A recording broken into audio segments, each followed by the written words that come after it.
Hi hello ನಮಸ್ತೆ welcome to ಸಾಕ್ಷ್ಯ media YouTube channel. ಇನ್ನೇನು ಕೆಲವೇ ದಿನಗಳಲ್ಲಿ ಬಿಗ್ ಬಾಸ್ ಕನ್ನಡ ಸೀಸನ್ 12 ಇದೀಗ ಆರಂಭವಾಗ್ತಾ ಇದೆ. ಇನ್ನು ಅಫಿಷಿಯಲ್ ಆಗಿ ಹೇಳೋದಾದ್ರೆ ಸೆಪ್ಟೆಂಬರ್ 28ನೇ ತಾರೀಕಿನಿಂದ ಬಿಗ್ ಬಾಸ್ ಇದೀಗ ಆರಂಭವಾಗ್ತಾ ಇದೆ. ಆ್ಯಂಡ್ ಬಿಗ್ ಬಾಸ್ನ ಮನೆಯ ಹೊಸದಾಗಿ ಸೆಟ್ಟನ್ನು ಕೂಡ ಹಾಕಲಾಗಿದೆ. ಆ್ಯಂಡ್ ಅದರ ಒಂದು ಫೋಟೋ ಇದೀಗ ತುಂಬಾನೇ ವೈರಲ್ ಆಗ್ತಾ ಉಂಟು. ಸೊ ಸ್ಕ್ರೀನ್ನಲ್ಲಿಯೂ ಕೂಡ ನಿಮಗೆ ತೋರಿಸ್ತಾ ಇದ್ದೀನಿ, ಸೊ ನೋಡ್ತಾ ಇರ್ಬೋದು. ಆ್ಯಂಡ್ ಇವಾಗ ತುಂಬ ಜನ ಕೇಳ್ತಾ ಇರೋದು ಏನಪ್ಪ ಅಂತಂದರೆ ಈ ಬಾರಿ ಬಿಗ್ ಬಾಸ್ನ ಮನೆಗೆ ಯಾರೆಲ್ಲ ಬರ್ತಾರೆ ಅಂತ. ಆ್ಯಂಡ್ ಇದರ ಬಗ್ಗೆ ಒಂದಿಷ್ಟು ಜನರ ಹೆಸರು ಕೂಡ ಇದೀಗ ಸೋಷಿಯಲ್ ಮೀಡಿಯಾದಲ್ಲಿ ಕೇಳಿ ಬರ್ತಾ ಉಂಟು. ಸೊ ಯಾರೆಲ್ಲ ಈ ಬಾರಿ ಬಿಗ್ ಬಾಸ್ ಮನೆಗೆ ಬರ್ತಾರೆ ಎಂಬುದನ್ನು ಇದೀಗ ನೋಡ್ತಾ ಹೋಗುವ. ಅದಕ್ಕೂ ಮೊದಲು ಈ ಒಂದು ವಿಡಿಯೋನ ನೀವು ಲೈಕ್ ಮಾಡ್ಕೊಡಿ, ಚಾನಲ್ನ ಇನ್ನೂ ಕೂಡ ಸಬ್ಸ್ಕ್ರೈಬ್ ಮಾಡದೆ ನೋಡ್ತಾ ಇದ್ರೆ ಕೂಡಲೇ ಸಬ್ಸ್ಕ್ರೈಬ್ ಮಾಡ್ಕೊಳ್ಳಿ. ಸೊ ಬನ್ನಿ ವಿಡಿಯೋನ ಶುರು ಮಾಡುವ. ಹೌದು, ಇವಾಗ Big Boss Kannada season 12 September 28ರಿಂದ ಆರಂಭವಾಗ್ತಾ ಉಂಟು. ಆ್ಯಂಡ್ ಈ ಬಾರಿ ಬಿಗ್ ಬಾಸ್ನ ಮನೆಗೆ ಯಾರೆಲ್ಲ ಬರ್ತಾ ಇದ್ದಾರೆ ಎಂಬುದನ್ನು ಇದೀಗ ನೋಡ್ತಾ ಹೋದ್ರೆ, ಅಭಿಷೇಕ್. ಕೆಲವು ಸೀರಿಯಲ್ ಹಾಗೂ ಸಿನಿಮಾಗಳಲ್ಲಿ ನಟಿಸಿರುವ ಅಭಿಷೇಕ್ ರವರ ಹೆಸರುಗಳು ಕೂಡ ಇದೀಗ ತುಂಬಾನೇ ಕೇಳಿ ಬರ್ತಾ ಉಂಟು. ಆ್ಯಂಡ್ ಈ ಬಾರಿ ಇವರು ಬಿಗ್ ಬಾಸ್ನ ಮನೆಗೆ ಹೋಗುವಂತಹ ಒಂದು ಸಾಧ್ಯತೆ ಹೆಚ್ಚಿದೆ. ನಟರಾಜ್ ಹುಲಿಕಲ್. ಹೌದು, ನಟರಾಜ್ ಹುಲಿಕಲ್ ರವರು ಕೂಡ ಈ ಬಾರಿ ಬಿಗ್ ಬಾಸ್ನ ಮನೆಗೆ ಬರಲಿದ್ದಾರೆ ಎನ್ನುವಂತಹ ಒಂದು ಮಾತುಗಳು ಇದೀಗ ಕೇಳಿ ಬರ್ತಾ ಇದೆ.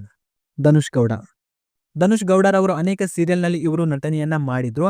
ಆ್ಯಂಡ್ ಇವರು ಬಿಗ್ ಬಾಸ್ನ ಮಿನಿ ಸೀಸನ್ ನಲ್ಲಿಯೂ ಕೂಡ ಬಂದಿದ್ರು. ಆ್ಯಂಡ್ ಈ ಬಾರಿ ಬಿಗ್ ಬಾಸ್ನ ಮನೆಗೆ ಕಂಟೆಸ್ಟೆಂಟ್ ಆಗಿ ಬರಲಿದ್ದಾರೆ ಎನ್ನುವಂತಹ ಒಂದು ಮಾತುಗಳು ಇದೀಗ ಕೇಳಿ ಬರ್ತಾ ಇದೆ. ದೀಪಿಕಾ ಗೌಡ. ಕಾಮಿಡಿ ಕಿಲಾಡಿಗಳು ಖ್ಯಾತಿಯ ದೀಪಿಕಾ ಗೌಡರವರು ಕೂಡ ಈ ಬಾರಿ ಬಿಗ್ ಬಾಸ್ನ ಮನೆಗೆ ಬರಲಿದ್ದಾರೆ ಎನ್ನುವಂತಹ ಒಂದು ಮಾತುಗಳು ಇದೀಗ ಕೇಳಿ ಬರ್ತಾ ಇದೆ.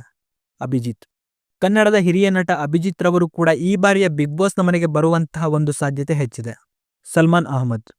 ಅನೇಕ ಸಿನಿಮಾಗಳಲ್ಲಿ ನಟಿಸಿರುವ ಸಲ್ಮಾನ್ ಅಹಮದ್ ರವರು ಈ ಬಾರಿ ಬಿಗ್ ಬಾಸ್ನ ಮನೆಗೆ ಬರಲಿದ್ದಾರೆ ಎನ್ನುವಂತಹ ಒಂದು ಮಾತುಗಳು ಇದೀಗ ಕೇಳಿ ಬರ್ತಾ ಉಂಟು. ಆ್ಯಂಡ್ ನಿಮ್ಮ ಪ್ರಕಾರ ಇವರು ಬಿಗ್ ಬಾಸ್ನ ಮನೆಗೆ ಬರ್ತಾರಾ ಇಲ್ವೇ ಎಂಬುದನ್ನು ಕಾಮೆಂಟ್ ಮಾಡಿ ತಿಳಿಸಿ. ದಿವ್ಯಾ ವಸಂತ್. ಮಾಜಿ ನ್ಯೂಸ್ ಆಂಕರ್ ಆಗಿರುವ ದಿವ್ಯಾ ವಸಂತ್ ರವರು ಕೂಡ ಈ ಬಾರಿಯ ಬಿಗ್ ಬಾಸ್ನ ಮನೆಗೆ ಬರ್ತಾ ಇದ್ದಾರೆ. ಶ್ವೇತಾ ಪ್ರಸಾದ್. ನಟಿ ಶ್ವೇತಾ ರವರು ಕೂಡ ಈ ಬಾರಿಯ ಬಿಗ್ ಬಾಸ್ನ ಮನೆಗೆ ಬರಲಿದ್ದಾರೆ ಎನ್ನುವಂತಹ ಒಂದು ಮಾತುಗಳು ಇದೀಗ ಸೋಷಿಯಲ್ ಮೀಡಿಯಾದಲ್ಲಿ ತುಂಬಾನೇ ಕೇಳಿ ಬರ್ತಾ ಇದೆ. ಸ್ವಾತಿ. ಕನ್ನಡ ಕಿರುತೆರೆಯ ಹಿರಿಯ ನಟಿ ಸ್ವಾತಿ ರವರು ಕೂಡ ಈ ಬಾರಿಯ ಬಿಗ್ ಬಾಸ್ನ ಮನೆಗೆ ಬರಲಿದ್ದಾರೆ ಎನ್ನುವಂತಹ ಒಂದು ಮಾತುಗಳು ಇದೀಗ ಕೇಳಿ ಬರ್ತಾ ಉಂಟು. ಆ್ಯಂಡ್ ಇವರು ಅನೇಕ ಸಿನಿಮಾಗಳಲ್ಲಿ ಕೂಡ ನಟನೆಯನ್ನ ಮಾಡಿದ್ರು. ಸಾಗರ್. ನಟ ಸಾಗರ್ ಬಿಳಿಗೌಡರವರು ಈ ಬಾರಿ ಬಿಗ್ ಬಾಸ್ನ ಮನೆಗೆ ಬರಲಿದ್ದಾರೆ ಎನ್ನುವಂಥ ಒಂದು ಮಾತುಗಳು ಇದೀಗ ತುಂಬಾನೇ ಸೋಷಿಯಲ್ ಮೀಡಿಯಾದಲ್ಲಿ ಕೇಳಿ ಬರ್ತಾ ಉಂಟು. ಅರವಿಂದ್ ರತನ್. ವಾಸ್ತು ಎಕ್ಸ್ಪರ್ಟ್ ಆಗಿರುವ ಅರವಿಂದ್ ರತನ್ ರವರು ಕೂಡ ಈ ಬಾರಿಯ ಬಿಗ್ ಬಾಸ್ನ ಮನೆಗೆ ಬರಲಿದ್ದಾರೆ ಎನ್ನುವಂಥ ಒಂದು ಮಾತುಗಳು ಇದೀಗ ಸೋಷಿಯಲ್ ಮೀಡಿಯಾದಲ್ಲಿ ತುಂಬಾನೇ ಕೇಳಿ ಬರ್ತಾ ಇದೆ. ಗಿಲ್ಲಿ ನಟ. ಕಾಮಿಡಿ ಕಿಲಾಡಿಗಳು ಶೋನ ಖ್ಯಾತಿಯಾಗಿರುವ ಗಿಲ್ಲಿ ನಟರವರು ಕೂಡ ಈ ಬಾರಿ ಬಿಗ್ ಬಾಸ್ನ ಮನೆಗೆ ಬರ್ತಾ ಇದ್ದಾರೆ. ವಿಜಯ್ ಸೂರ್ಯ. ನಟ ವಿಜಯ್ ಸೂರ್ಯರವರು ಕೂಡ ಈ ಬಾರಿ ಬಿಗ್ ಬಾಸ್ನ ಮನೆಗೆ ಬರ್ತಾ ಇದ್ದಾರೆ ಎನ್ನುವಂಥ ಒಂದು ಮಾತುಗಳು ಇದೀಗ ಕೇಳಿ ಬರ್ತಾ ಉಂಟು. ಆ್ಯಂಡ್ ಈ ಹಿಂದೆ 2 ಸೀಸನ್ನಲ್ಲಿಯೂ ಕೂಡ ಬಿಗ್ ಬಾಸ್ನ ಕಡೆಯಿಂದ ಒಂದು ಆಫರ್ ಕೂಡ ಬಂದಿತ್ತಂತೆ. ಆ್ಯಂಡ್ ಆ ಒಂದು ಟೈಮ್ನಲ್ಲಿ ಇವರು ರಿಜೆಕ್ಟ್ ಅನ್ನ ಮಾಡಿದ್ರು. ಆ್ಯಂಡ್ ಈ ಬಾರಿ ಇವರು ಬಿಗ್ ಬಾಸ್ನ ಮನೆಗೆ ಬರುವ ಸಾಧ್ಯತೆ ಹೆಚ್ಚಿದೆ. ಬಾಳು ಬೆಳಗುಂದಿ. ಸರಿಗಮಪ ಖ್ಯಾತಿಯ ಬಾಳು ಬೆಳಗುಂದಿರವರು ಕೂಡ ಈ ಬಾರಿ ಬಿಗ್ ಬಾಸ್ನ ಮನೆಗೆ ಬರ್ತಾ ಇದ್ದಾರೆ. ಭೂಮಿಕಾ ರಮೇಶ್.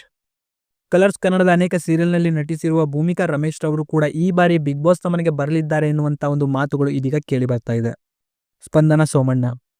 ಕರಿಮಣಿ ಸೀರಿಯಲ್ನ ಖ್ಯಾತಿಯಾಗಿರುವ ಸ್ಪಂದನ ಸೋಮಣ್ಣರವರು ಕೂಡ ಈ ಬಾರಿಯ ಬಿಗ್ ಬಾಸ್ನ ಮನೆಗೆ ಬರಲಿದ್ದಾರೆ ಎನ್ನುವಂತಹ ಒಂದು ಮಾತುಗಳು ಇದೀಗ ಸೋಷಿಯಲ್ ಮೀಡಿಯಾದಲ್ಲಿ ಕೇಳಿ ಬರ್ತಾ ಉಂಟು. ಗಗನ್ ಶ್ರೀನಿವಾಸನ್. ಯೂಟ್ಯೂಬರ್ ಗಗನ್ ರವರು ಕೂಡ ಈ ಬಾರಿ ಬಿಗ್ ಬಾಸ್ನ ಮನೆಗೆ ಬರಲಿದ್ದಾರೆ ಎನ್ನುವಂಥ ಒಂದು ಮಾತುಗಳು ಇದೀಗ ಕೇಳಿ ಬರ್ತಾ ಉಂಟು. ಆ್ಯಂಡ್ ಇದರ ಜೊತೆಗೆ ಇನ್ಸ್ಟಾಗ್ರಾಮ್ನ ಕಂಟೆಂಟ್ ಕ್ರಿಯೇಟರ್ ಆಗಿರುವ ತೇಜಸ್ ರವರ ಹೆಸರುಗಳು ಕೂಡ ಇದೀಗ ಕೇಳಿ ಬರ್ತಾ ಇದೆ. ಆ್ಯಂಡ್ ಇದಿಷ್ಟು ಜನರಿಗೆ ಈ ಬಾರಿಯ ಬಿಗ್ ಬಾಸ್ನ ಕಡೆಯಿಂದ ಒಂದು ಆಫರ್ಗಳು ಹೋಗಿದ್ದಂತೆ. ಸೊ ಇವರಲ್ಲಿ ಯಾರು ಬೇಕಾದರೂ ಬಿಗ್ ಬಾಸ್ನ ಮನೆಗೆ ಬರುವಂತಹ ಒಂದು ಸಾಧ್ಯತೆ ಹೆಚ್ಚಿದೆ. ಆ್ಯಂಡ್ ನಿಮ್ಮ ಪ್ರಕಾರ ಇವರಲ್ಲಿ ಬಿಗ್ ಬಾಸ್ನ ಮನೆಗೆ ಯಾರ್ಯಾರು ಬರಬೇಕು ಎಂಬುದನ್ನು ಪ್ರತಿಯೊಬ್ಬರು ಕೂಡ ಕಾಮೆಂಟಲ್ಲಿ ತಪ್ಪದೆ ಕಾಮೆಂಟ್ ಮಾಡಿರಿ. ಆ್ಯಂಡ್ ವಿಡಿಯೋನ ನೀವು ಲೈಕ್ ಮಾಡಿಕೊಡ್ರಿ, ಚಾನಲ್ನ ಇನ್ನೂ ಕೂಡ ಸಬ್ಸ್ಕ್ರೈಬ್ ಮಾಡದೆ ನೋಡ್ತಾ ಇದ್ರೆ ಕೂಡಲೇ ಸಬ್ಸ್ಕ್ರೈಬ್ ಮಾಡ್ಕೊಳ್ಳಿ. ಹಾಗೂ ಈ ಒಂದು ವಿಡಿಯೋವನ್ನು ನೀವು ನೋಡಿದ್ದಕ್ಕೆ ಧನ್ಯವಾದಗಳು.